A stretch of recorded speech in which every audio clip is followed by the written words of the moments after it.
Saudara-saudari, Kitab Ezra menceritakan kembalinya bangsa Israel ke Yerusalem setelah pembuangan di Babel untuk membangun kembali Bait Allah dan memulihkan ibadah kepada Tuhan. Bercerita tentang Bait Allah yang sebelumnya telah dihancurkan. Bait Allah telah dihancurkan. Orang Israel ditawan ke Babilonia. Setelah 70 tahun penuh, pergi ke sini. Allah mengirim mereka pulang. Setelah kembali ke tanah air, mereka memulai proses pembangunan Bait Allah. Di antara mereka terdapat tokoh terkenal bernama Zerubabel. Imam besar saat itu adalah Yosua. Dalam proses pembangunan Bait Allah, muncul sebuah masalah, yaitu, mereka sering terganggu oleh bangsa asing. Jangan bangun bait suci ini. Mereka bilang bahwa pembangunan bait itu tidak diperbolehkan. Lalu, mereka mengajukan keluhan, menulis surat aduan mengenai masalah ini. Mereka mengadukan bahwa orang Yehuda membangun bait Allah. Mereka berkata, lihat, mereka sedang membangun bait Allah. Mereka tengah membangun wilayah provinsi Yehuda, yang pada waktu itu tidak lagi menjadi kerajaan Yehuda. Hal itu juga karena orang Yehuda sudah berada di bawah kekuasaan Kekaisaran Persia. Bangsa asing kemudian menulis surat kepada Raja Persia, yang menyatakan bahwa orang Yehuda, mereka sedang membangun bait Allah. Orang-orang Yehuda, umat Tuhan, sedang membangun bait Allah. Mereka membangun bait Allah dengan tujuan untuk meraih kemerdekaan. Mereka tidak ingin lagi berada di bawah kekuasaan Kekaisaran Persia. Jika bait Allah dibangun, maka, Raja, Yehuda tidak akan lagi menjadi milikmu. Lalu, Raja, dengan wewenangnya sebagai Raja, mengeluarkan sebuah dekret, suatu perintah, larangan bagi orang Yahudi untuk membangun bait. Dengan demikian, pekerjaan pembangunan bait Allah dihentikan. Bertahun-tahun kemudian, Raja yang melarang pembangunan bait itu wafat. Dan kemudian Raja baru naik tahta. Setelah Raja baru naik tahta, Allah bangkitkan Nabi Hagai, serta Nabi Zechariah. Hagai dan Zaharia juga berseru. Kedua nabi ini diutus untuk menguatkan orang Yehuda. Kalian sekarang harus membangun bait Allah. Maka, mereka kembali membangun bait Allah, meneruskan pembangunan. Saat mereka melanjutkan pembangunan, kemudian, orang asing kembali mengajukan komplain melalui surat keluhan. Orang Yahudi sedang membangun bait. Meskipun pembangunan itu sebelumnya telah dihentikan, dilarang oleh Raja sebelumnya. Namun kini, mereka melanjutkan pembangunan di atas fondasi yang lama. Lalu kami tanya, mengapa kalian bangun bait ini? Mereka menjawab, karena dahulu, Kaisar Cyrus, pendiri Kekaisaran Persia, telah memerintahkan kami untuk membangun bait Allah.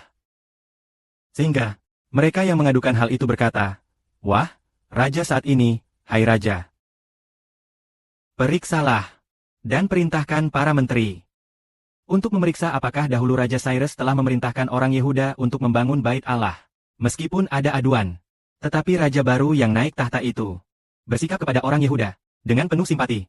Ia lalu menyelidiki kas negara, menemukan gulungan berisi perintah koresi di arsip negara, yaitu untuk membangun bait Allah.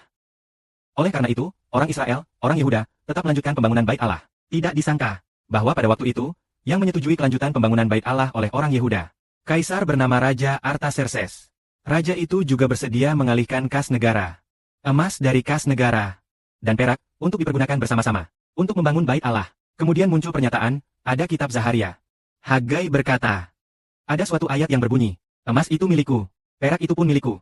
Sebagaimana pada waktu itu, Raja Artaxerxes mengeluarkan emas dan perak dari kas Kekaisaran Persia.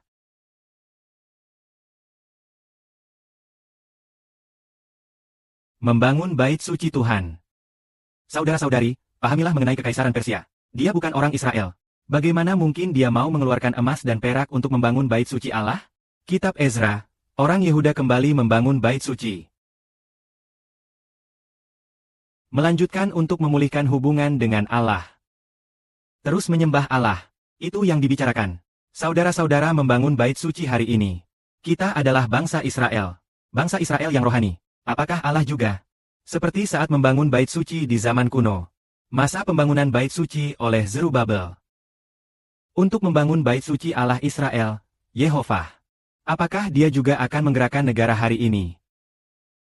Raja-raja dari berbagai bangsa dan suku hari ini juga akan mau mengeluarkan dana negara untuk membangun bait suci surgawi. Membangun bait suci rohani dengan anggaran negara? Mungkin membangun bait suci rohani dari 144.000 orang? Bahkan mungkin ada, karena bagi kita, membangun negara ini, butuh dana besar. Dana untuk membangun negara ini, harus lebih besar dari dana negara biasa. Dana ini harus lebih banyak daripada dana negara biasa. Lebih dari, kalau dana Cina seperti itu. Bagaimana agar Injil dapat tersebar ke seluruh bangsa? Dalam perjanjian lama, Allah berfirman, emas adalah milikku, perak juga milikku. Maka dia menggerakkan Raja Persia untuk mengeluarkan semua harta negara.